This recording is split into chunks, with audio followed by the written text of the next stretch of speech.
네, 그럼 대회를 시작하도록 하겠습니다. 먼저 찬성 측 기조 연설 부탁드립니다. 시간은 결승전이어서 기조 연설 시간이 1분 30초입니다. 이념 유의해 주시기 바랍니다. 네, 공직선거법 제58조 제2항은 누구든지 자유롭게 선거운동을 할 수 있다고 규정하고 있습니다. 하지만 우리는 과연 이것이 현실이라고 말할 수 있을까요? 사전선거운동 금지제도는 선거의 공정성 확보라는 목적을 이루기 위해서 선거의 자유를 제한한 법이라고 볼 수가 있습니다. 그러나 과연 이 제도로 인해서 선거의 공정성이 확보되었습니까? 선거의 자유를 제한한 것은 명백한데 선거의 공정성을 확보했다고 말하기에는 아무래도 이 제도가 양산하고 있는 수많은 불평등과 불합리가 우리를 머쓱하게 하고 있는 것이 사실입니다. 사전선거운동 금지제도는 수많은 문제점을 가지고 있습니다. 특정한 개인 혹은 정당의 활동이 선거운동인지 아닌지를 구분하기가 요원하고 정치신인과 현직 국회의원의 실질적인 불평등을 야기하며 동원형 정당 구조를 고착화시키고 국민의 정치적 의사표현의 자유를 제한하는 등의 문제가 대표적이라 하겠습니다. 저희 측은 이러한 문제점들을 근본적으로 해결할 수 있는 해답은 바로 사전선거운동 금지제도의 폐지에 있다고 확신합니다. 저희 측은 오늘의 토론이 사전선거운동 금지제도의 문제점에 대한 고찰과 과연 사전선거운동 금지제도가 선거의 공정을 확보하는 최적의 방법이었나 하는 점에 초점을 맞추어 보기를 바랍니다. 예, 말씀 잘 들었습니다. 다음 반대측 기조연설 들어보겠습니다. 네, 안녕하십니까. 인천 부평구팀의 첫 번째 토론자 한지연입니다.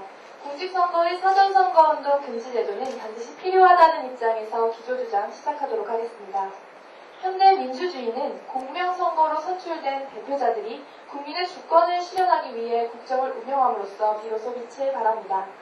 일정한 선거운동 기간을 정해두는 것은 민의를 수렴하여 정책과 공약을 개발하고 실천하는 본질적인 정치활동을 강화시킬 수 있습니다. 이러한 기능이 만약 폐지된다면 현재의 정권 획득을 위한 지나친 선거 경쟁을 보다 가속화하게 됩니다. 꾸준한 정책 개발과 실천으로 국민의 요구를 실현해야 할 자리에 집권을 위한 선거운동만이 남게 되는 것입니다. 또한 우리 헌법 116조에서 명시하는 공명 선거를 위한 국가의 의무, 곧 선거에 대한 균등한 기회 역시 보장할 수 없습니다. 선거운동에 물론 방법의 차이 있을 수 있습니다. 하지만 그 기회만큼은 국가가 정당히 합당한 범위 내에서 누구에게나 균등하게 제공되어야 마땅하다고 생각합니다. 저희는 사전선거운동을 금지함으로써 본질적인 정치활동의 역할을 분명히 할 수 있고 또한 이러한 기능의 폐지는 오히려 심각한 부작용을 가져올 수 있다는 점을 들어 지금부터 토론을 진행하도록 하겠습니다. 경청해 주셔서 감사합니다.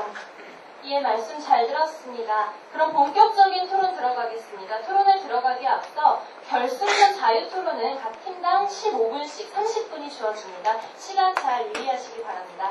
지금 먼저 반대측 발언 시작하겠습니다. 네, 토론을 시작하도록 하겠습니다.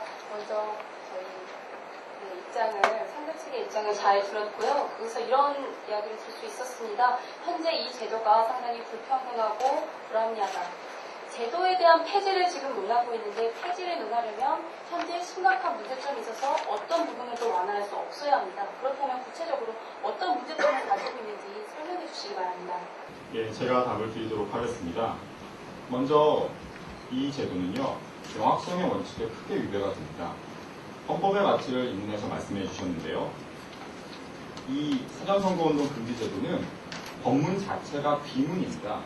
두 개의 타동사로 이루어진 선거운동에 대한 정의는 목적어가 결여되어 있습니다.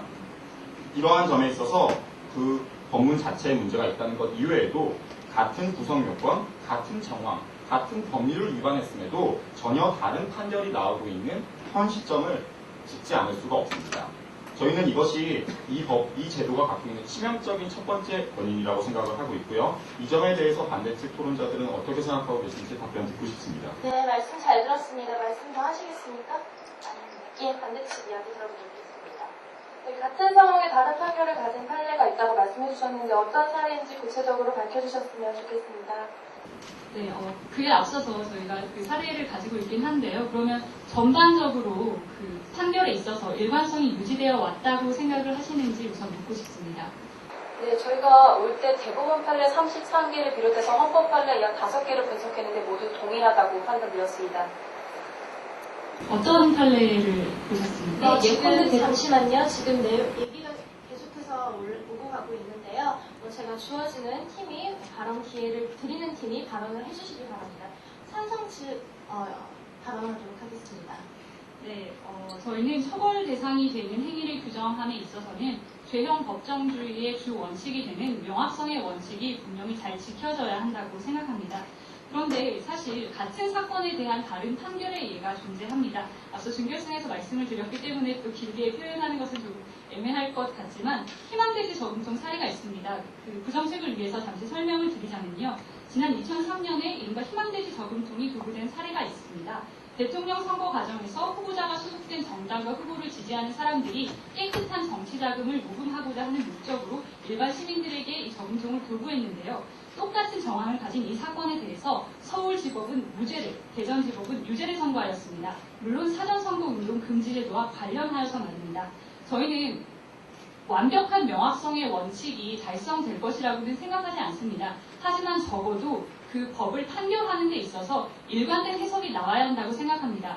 헌재 판례 말씀해 주셨는데요. 물론 여러 가지 합헌 의견이 있었지만 소수 의견이 9명의 헌법재판소 재판관 중에 사인이 나오는 경우도 무척 많이 있었고요. 여러 가지 이견이 많이 있습니다. 따라서 저희의 질문의 요지는 과연 명확성의 원칙이 지금 현실적으로 지켜지고 있는가 하는 점입니다.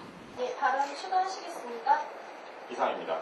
예, 반대측 입장 들어보겠습니다. 네, 답변을 먼저 드리겠습니다. 우리나라는 4급 3심제입니다. 제시하신 판례가 서울지법과 대전지법이라고 했는데 당연히 재판부에 따라서 판결은 다를 수 있습니다. 그렇기 때문에 상고심이 존재하는 거고 헌법재판소가 존재하는 것이지요. 이런 대법원 판례가 아닌 것을 제시하여서 다르다라고 하는 것은 문제점이 있다고 보여지고요. 아마 제시하신 헌법 판례가 2000마 121 그리고 2002 병합 판례인 거로 생각이 듭니다. 이 판례에서 위헌 사례가 내 의견이 있었지만 본질적인 내용은 그것이 침해되었다라기보다 어느 정도 위헌 소지가 있다라는 주장이었고 우리 헌법에서는 9명의 재판관 중 6명이 위헌 선언을 하여야 바로 합당한 위헌이라고 말하고 있습니다. 그렇다면 4명이 위헌이라는 것은 어디까지나 합헌을 위한 부수적인 의견에 불과함을 말씀드리고 싶습니다. 그리고 명확성의 원칙에 대해서 말씀을 해주시면서 어떻게 알 수 있느냐라고 하셨는데요. 간단합니다. 현재 공직선거법이 짧게 지정되었다고 하지만 그런 법률 때문에 밑에는 공직선거법 시행령과 같은 부수행위로 지정을 하고 있고요. 뿐만 아니라 중앙선거관리위원회의 예시집이나 자료 교육용을 통해서 충분히 파악할 수 있습니다. 예, 말씀 추가하시겠습니까? 네, 이상입니다. 예, 찬성 측 입장 들어보겠습니다. 네, 희망돼지에 대해서 부연 설명해 드리겠습니다. 서울지법과 대전지법 간에 이견이 있었는데요. 물론 항고했습니다. 그래서 고등법원까지 올라갔고요. 기각 판정을 받아서 3심대에서 모두 한쪽은 유죄 판결, 한쪽은 무죄 판결을 받았습니다. 이것이 왜 중요하냐면요. 같은 구성 요건을 갖고 있음에도 불구하고 주소지가 다르다는 이유만으로 명확성이 결여되어 있는 선거법의 적용을 받아 한쪽은 무죄, 한쪽은 유죄를 받았다는 겁니다. 저는 이 점에 있어서 법을 적용하는 판사들이 명확하지 않은 법률로 자의적 해석을 할 수 있고 이것이 추후 잠재적인 큰 위험을 가져올 것이라고 지적을 드리고요. 판례가 과거의 문제라면 예측 가능성은 미래의 문제입니다. 명확하지 않은 법률 조항들을 가지고 내 행동이 선거법상 위반이 될까 안 될까를 고민하게 된다면 1분 1초를 맞다투는 선거 상황에서 어떠한 식의 행동을 할 수 있겠습니까? 이것은 국민의 입에 재갈을 물리고 후보자 입장에서 행동에 제한을 두게 되는 악법이라고 볼 수 있습니다. 이상입니다. 예, 찬성팀 이야기 잘 들어봤습니다. 반대팀 의견 들어보겠습니다. 네, 답변을 드리겠습니다. 어떻게 이렇게 법원에 관한 내용이 길어질 이유는 없겠지만 대전지법과 서울지법이 주소지가 달라서 그런 것이 아니라 주어진 판사가 당연히 다르겠죠. 그래서 같은 법령을 가지고도 어떻게 파악하느냐가 충분히 다를 수 있습니다. 그것은 자의적인 해석이라기보다 재판부의 권익이라고 보여지고요. 어떻게 파악할 수 있느냐, 무엇이 사전선거운동인지 어떻게 파악할 수 있느냐, 대법원 33개 판결에 대해서 말씀을 드렸습니다. 공통된 내용은 이겁니다. 지지를 요구하거나 홍보를 하도록 하거나 그러한 행동이 지지로 들릴 수 있는 모든 행동들입니다. 분명히 명확하게 지시가 되어 있음을 말씀을 드리고 싶습니다. 네, 이어서 말씀을 드리도록 하겠습니다. 네, 구분을 할 수 있어야 한다는 점에 대해서 계속 우리가 논의가 오가고 있는 것 같은데요. 네, 저희는 이 구분을 위해서 이 제도가 분명히 필요함을 말씀드리고 싶습니다. 네, 이 사전선거운동 금지 제도를 통해서 우리는 사전선거 운동이 적용되는 기간에는 우리가 본질적인 정당의 활동에 몰두할 수 있고, 그리고 선거운동 기간에만 우리가 이렇게 직접적으로 밖에 나가서 사람들에게 저에 대해서 저는 이런 공약을 가지고 있고 제가 이렇게 활동을 할 것이기 때문에 저를 지지해 주십시오 하는 말을 할 수 있다고 생각을 합니다. 그렇기 때문에 이 구분을 위해서라도 이 제도가 분명히 필요하다는 점을 다시 한번 말씀드리고 싶고요. 네, 한 가지 질문을 드리고 싶은데 네, 그렇다면 이 사전선거운동 금지 제도를 폐지해야 한다는 목소리는 과연 어디서부터 시작되었다고 생각하십니까? 예, 발언 마치시겠습니까? 네. 예, 말씀 잘 들었습니다. 찬성팀 입장 들어보겠습니다. 구분이 가능하다고 이야기하셨습니다. 그것이 적법하지 않은지 구분이 가능하다고 이야기하신 것 같은데요. 좀 더 구체화시켜 보도록 하겠습니다. 현재 1인 2표제입니다. 알고 계실 거라고 생각을 합니다. 정당에도 투표를 하죠. 하지만 선거법상 정당 활동은 사전선거활동 금지제도의 규제 대상이 아닙니다. 즉, 선거의 직접 대상이 되는 정당에 대한 투표가 가능함에도 불구하고 정당 활동은 사전선거 운동이 아니라는 판정이 가능합니다. 즉, 1인 2표제 하에서 정당 또한 선거의 대상이 되기 때문에 정당의 정책을 이야기하는 것, 즉 선거 운동이 아닌 정당 활동이라고 하는 것의 구별도 명확성의 원칙을 부합하지 않는 법률 조항 때문에 많은 어려움을 겪고 있는 것입니다. 예, 보충 발언하도록 하겠습니다. 이 논란이 어디에서부터 시작되었는가라고 질문을 주셨는데요. 사실 그 원인이 어디에 있는지를 우리는 잘 살펴보아야 한다고 생각합니다. 이 사전선거운동 금지 제도 자체가 가지고 있는 병폐가 워낙에 많기 때문에, 그리고 이것이 무척이나 총체적이고 포괄적인 문제이기 때문에 국민의 목소리에서부터 시작이 되었다고 생각을 하고요. 어떤 면을 지금 말씀해 주시고 싶어서 그 점을 짚으셨는지 모르겠지만 의도한 바가 있으시다면 말씀을 해주시면 좋겠고요. 네. 그리고 단순히 그 희망대리 저금통 사례에서 주소지가 다르기 때문에 그런 판결이 난 것이 아니라 오직 다른 것이 주소지뿐이었는데도 똑같은 정황에 대해서 다른 판결을 내렸다는 것이 문제가 되었다는 것입니다. 이것을 재판부의 권리라고 보기에는 유죄를 받은 사람의 입장에서 보았을 때 얼마나 이것이 불합리한지를 알 수가 있습니다. 제가 5초만 보충 발언하도록 하겠습니다. 피고인의 주소지가 달랐다는 것을 뜻합니다. 같은 조직에서 활동했던 두 사람이 있었는데 한 사람의 주소지는 서울이었고 대전이었기 때문에 같은 사건을 두고도 다른 판결을 갖게 되었던 것을 제가 말씀드렸던 겁니다. 예, 말씀 잘 들었습니다. 반대팀 입장 들어보겠습니다. 네, 반대팀 입장 말씀드리도록 하겠습니다. 네, 이 사전선거운동 금지제도를 폐지해야 한다는 목소리가 국민으로부터 나왔다고 말씀을 하셨는데요. 네, 그렇다면 우리가 사전선거운동 금지가 폐지된 상황을 상상을 해봅시다. 그럼 우리는 언제나 후보자들이 유권자들을 상대로 선거운동이 가능할 것입니다. 하지만 2009년 5월 18일 대전일보의 기사에 따르면 지방선거가 1년이나 남았음에도 불구하고 서천 군수 유력 후보군이 벌써부터 얼굴 알리기에 치중을 하고 있다고 합니다.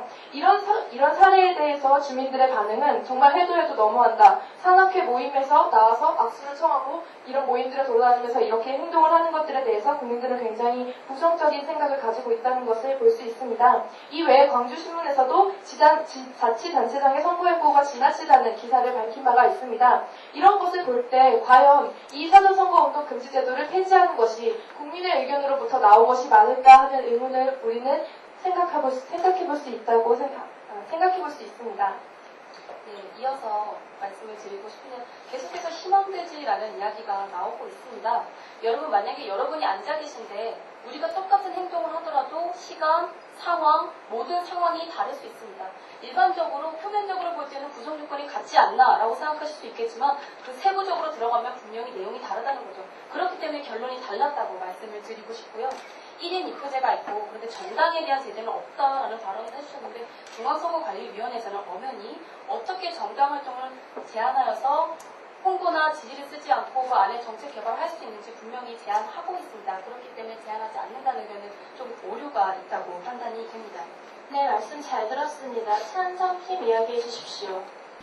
네, 대전일보에 실린 그 사례를 주민들이 지나치다고 생각하는 건 당연합니다. 등산로에서 선거활동을 하게 되면 현재 현재 현행 법률에서도 불법이 되고요.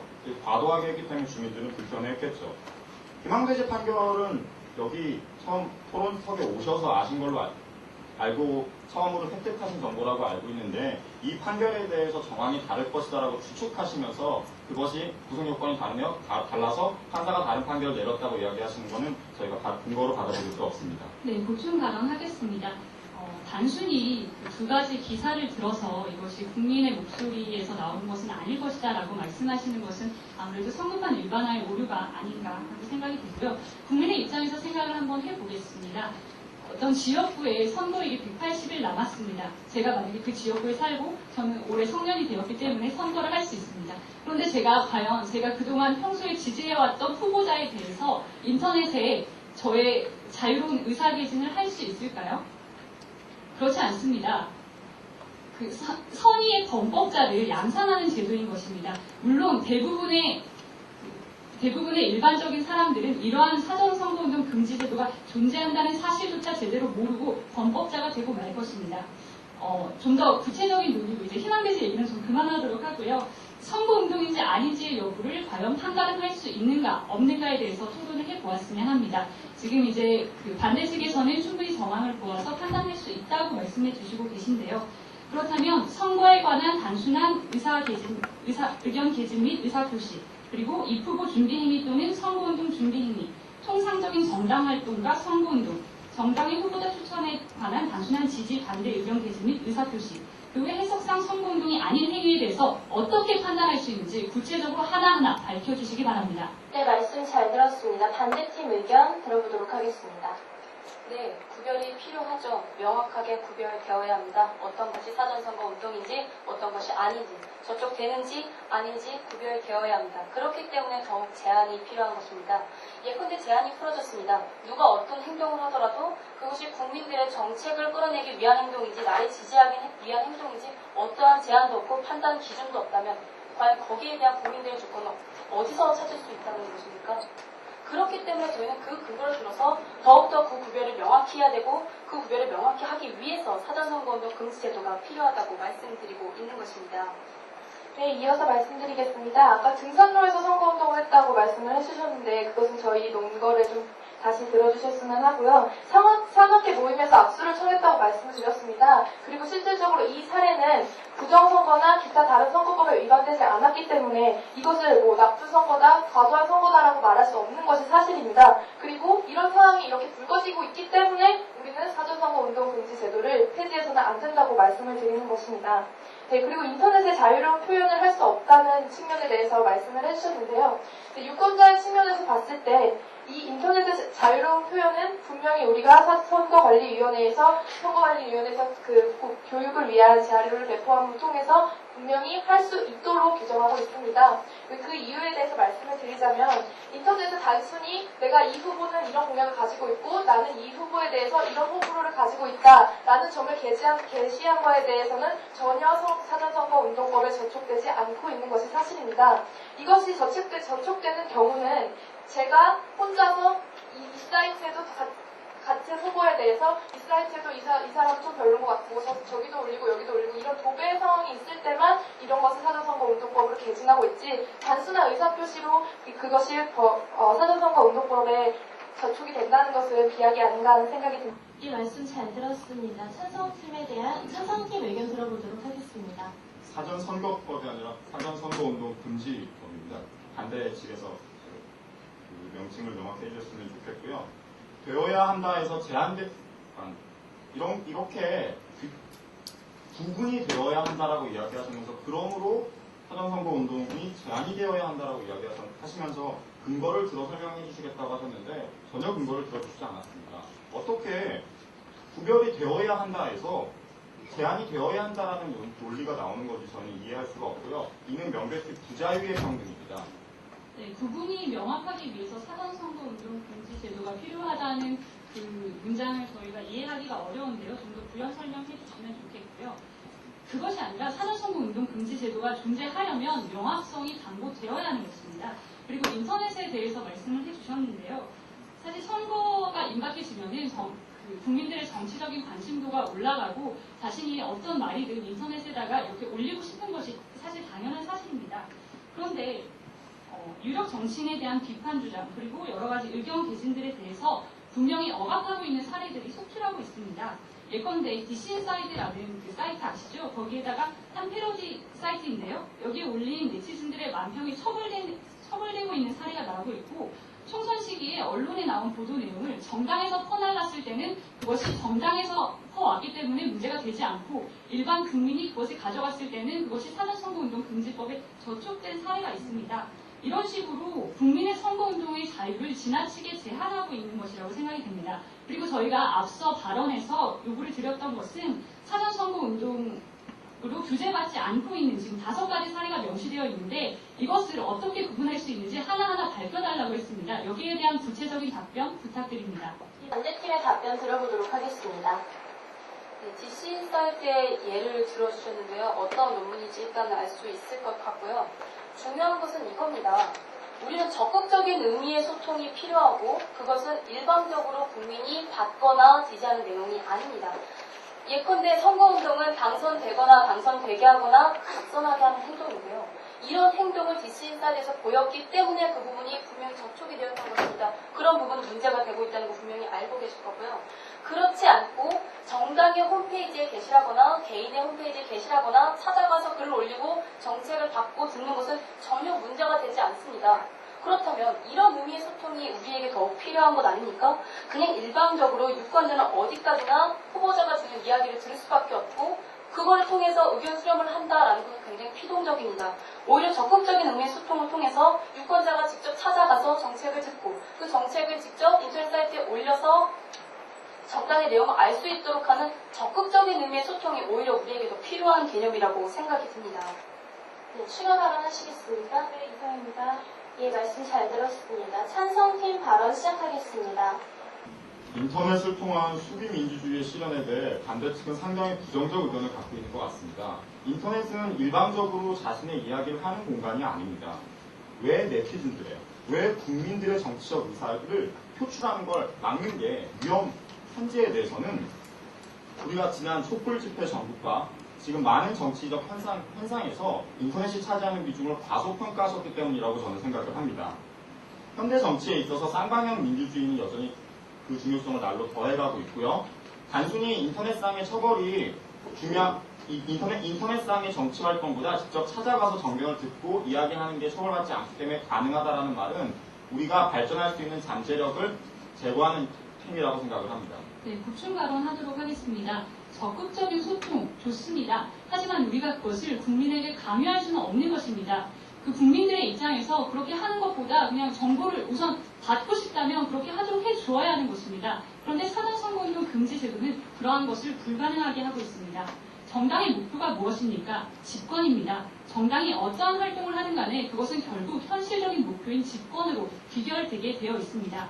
특히나 1인 1표제가 도입된 현 시점에서는 정당 또한 선거의 대상이 되고 있는데요. 그렇다면 왜 정당은 사전선거운동 금지 제도로 규제를 하지 않고 개인은 사전선거운동 금지 제도에 저촉이 되어야 하는지 궁금하고요. 그것이 첫 번째 질문이고요. 두 번째로 정당에 찾아가서 의견을 듣고 그렇게 하는 행위는 사전선거운동 금지법에 규제를 받지 않는다고 말씀하셨습니다. 예, 그렇기 때문에 이것이 우리나라 정치제도의 크나큰 문제점이라고 할 수 있는 동원형 정당 구조를 고착화시키는 문제점을 발생시키고 있는 것입니다.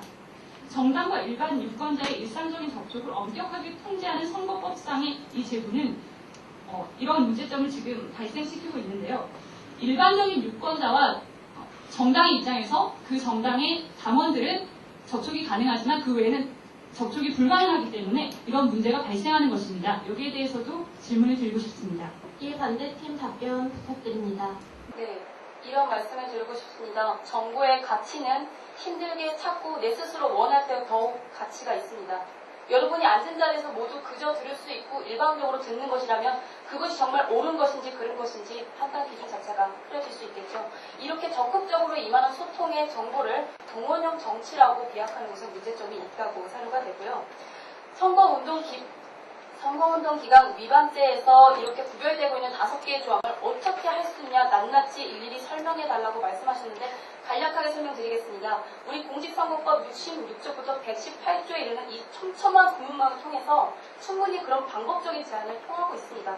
그렇다면 우리가 논의해야 될 것은 그런 방법적인 제한이 아니라 기간적인 제한이어야 됨을 다시 한번 제시해드리고 싶습니다.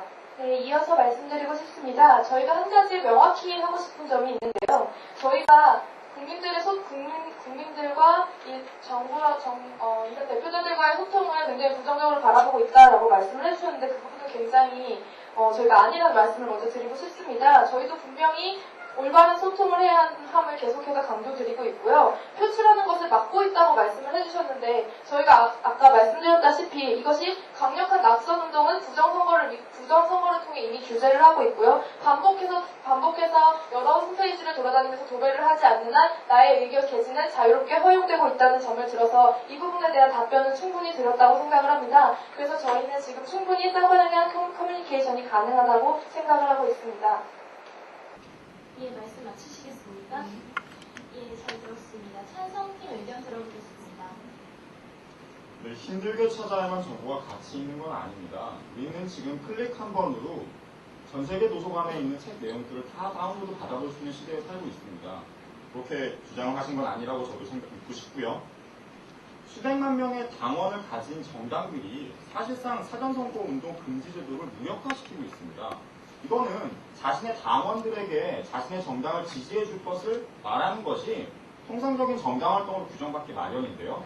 이때 여기서 중요한 게 1인 2표제입니다. 1인 2표제가 된다는 뜻은 정당이 투표의 대상이 된다는 겁니다. 하지만 나를 찍어주세요 라고 말을 하는 건 사전선거 운동이 명백한 사전선거 운동입니다. 하지만 그것의 대상이 정당이 되었을 땐 사전선거 운동의 규제의 대상이 되지 않는다는 거죠. 이러한 사항들이 정당들로 하여금 당원 명부를 확장하게 만들고 유령 당원을 리스트에 올림으로써 동원형 정당 구조를 고착화시키고 있는 겁니다. 네, 정당과 개인에 대한 이중잣대에 대해서 견해를 해주시기 바라고요. 동원형 정당 구조가 고착화된다는 것은 사실 명백해 보이는데 왜냐하면 정당은 이 법의 규제를 제대로 받고 있지 않기 때문에 여기에 대해서 좀 더 긴 답변을 부탁드립니다. 예, 발언 마치시겠습니까? 네. 예, 반대팀 답변 들어보겠습니다. 지금 상대 측에서 제시하고 계시는 상당한 문제점들은 아까 정해주셨던 집권이 목표되는 현실 때문에 일어난다고 생각이 듭니다. 사실 정당의 목적은 집권이 아닙니다. 집권의 이전에 국민 주권의 실현을 위한 집권이 목적이어야 합니다. 하지만 지금 목적 자체를 집권이라는 것, 어떤 선거에서의 승리라는 것에 목적을 맞추고 있기 때문에 계속 논조가 흔들린다고 생각이 듭니다.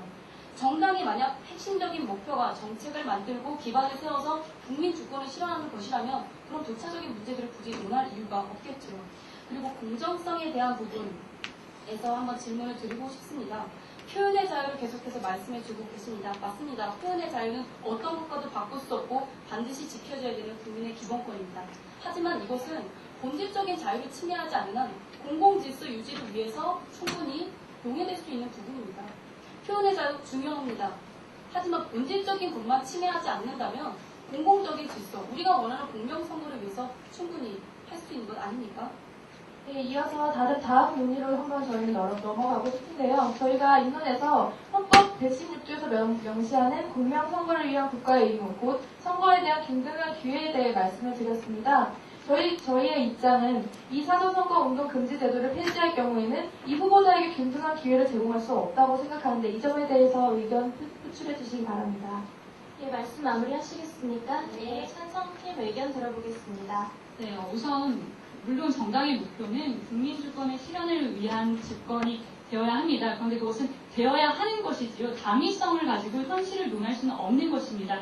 현실적으로 이 법이 이중잣대를 가지고 있다는 점 다시 짚어드리고 싶고요. 여기에 대한 명쾌한 답을 듣지 못해서 여기에 대해서 좀 더 자세한 답변을 다시 한번 요구드리는 바입니다.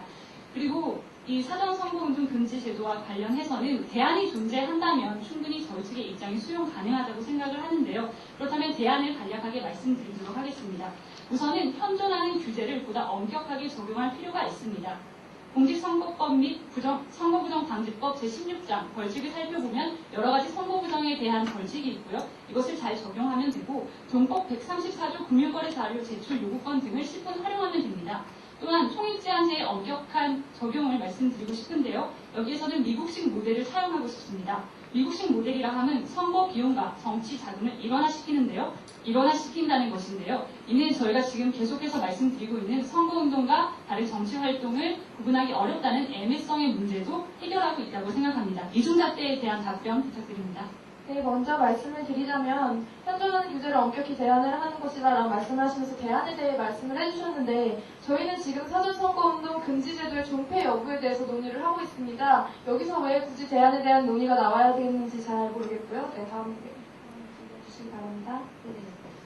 당위성을 가진 것이 현실과 다르다는 것은 조금 문제가 있죠. 사실 이 토론도 의미가 있는 것은 우리가 이상적으로 추구하고자 하는 민주주의를 위해서 하는 것 아닙니까? 그렇다면 정당의 목적 자체가 국민주권의 실현을 위하고 국가에 대한 매개체의 역할인데 이런 역할은 그저 교과서적인 얘기고 현실은 그렇지 않다는 것은 우리가 원하는 답변은 아닐 거라고 생각이 듭니다.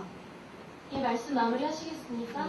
예, 찬성팀 의견 들어보도록 하겠습니다. 계속해서 질문하기가 좀 머쓱한데요. 정당과 개인에게 이중잣대를 지금 가하고 있는 것에 대해서 좀 더 자세한 답변 부탁드립니다. 예, 답변하시겠습니까? 네, 답변하도록 하겠습니다.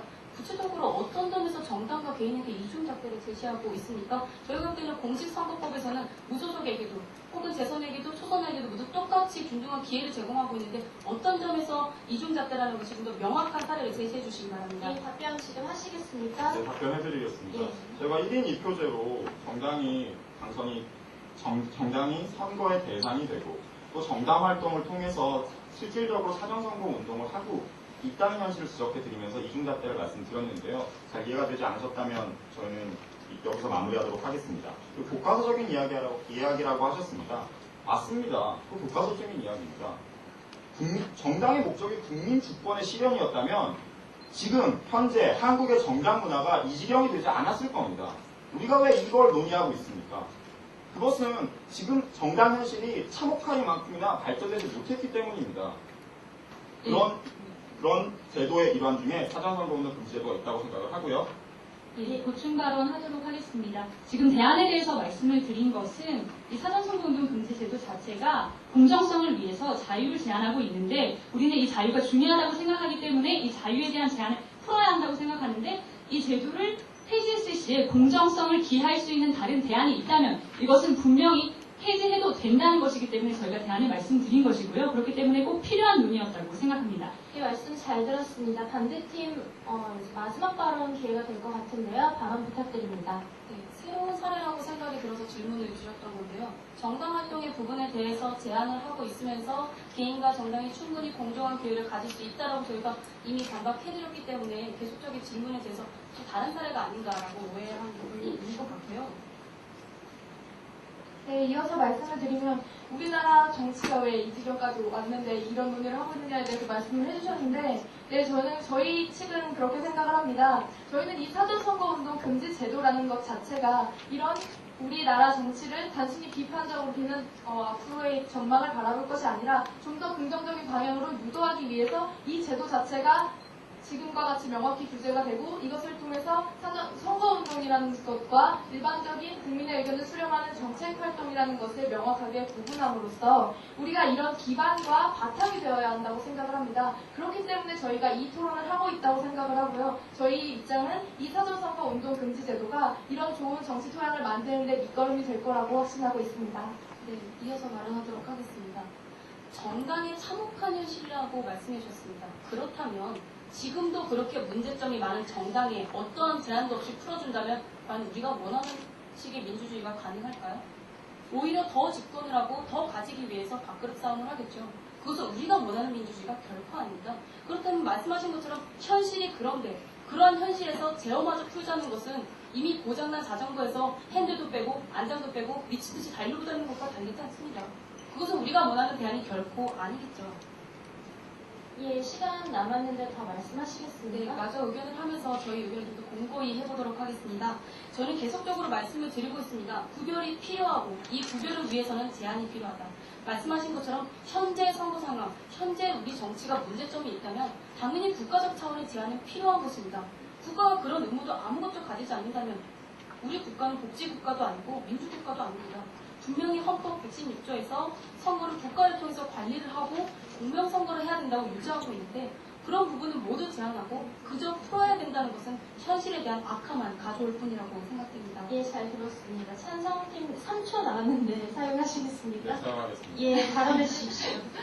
그저 풀어야 한다는 게 아니죠. 정당은 현재 규제받지 않고 있습니다. 규제를 받아야 함으로 사전선거운동 금지제도를 폐지함으로써 정당과 시민 모두가 다 공정한 잣대로 규제를 받아야 된다고 다시 한번 주장드립니다. 예, 반대팀도 36초 남았는데 사용하시겠습니까? 네, 사용하겠습니다. 예. 네, 정당 활동이 규제받지 않다고 말씀하셨는데 저희는 계속해서 말씀드리지만 공직선거법을 통해서 정당도 분명한 규제를 받고 있고 통상적 정당 활동을 풀어져 있는 부분에 대해서는 그 통상적 정당 활동이라는 것은 단순히 내가 국민들을 투표하는 기계로 생각하면서 나에게 투표할 것을 요구하는 그런 정당 활동이 아니라 본질적으로 국민들의 의견을 수렴하고 국민들의 의견이 무엇인지 듣고 그것을 통해 소통하는 과정이 바로 이 통상적인 정당 활동의 목적이라고 생각을 하기 때문에 이 부분은 분명히 보호되어야 하는 부분이라고 생각합니다. 예, 이상으로 자유토론 시간을 마치겠습니다. 열띤 토론으로 지금 굉장히 얼굴이 발갛게 상기가 되었는데요. 잠깐 심호흡을 하면서 의견을 정리해 주시기 바라고요. 마지막으로 매진말 하도록 하겠습니다. 매진말은 반대측부터 시작하겠습니다. 반대측 매진말은 1분 30초입니다. 시작해 주십시오. 네, 매진말을 통해서 오늘의 토론을 한번 정리해 보도록 하겠습니다. 저희는 지금까지 공직선거의 사전선거운동 금지제도는 필요하다는 입장에서 지금 토론을 진행했습니다.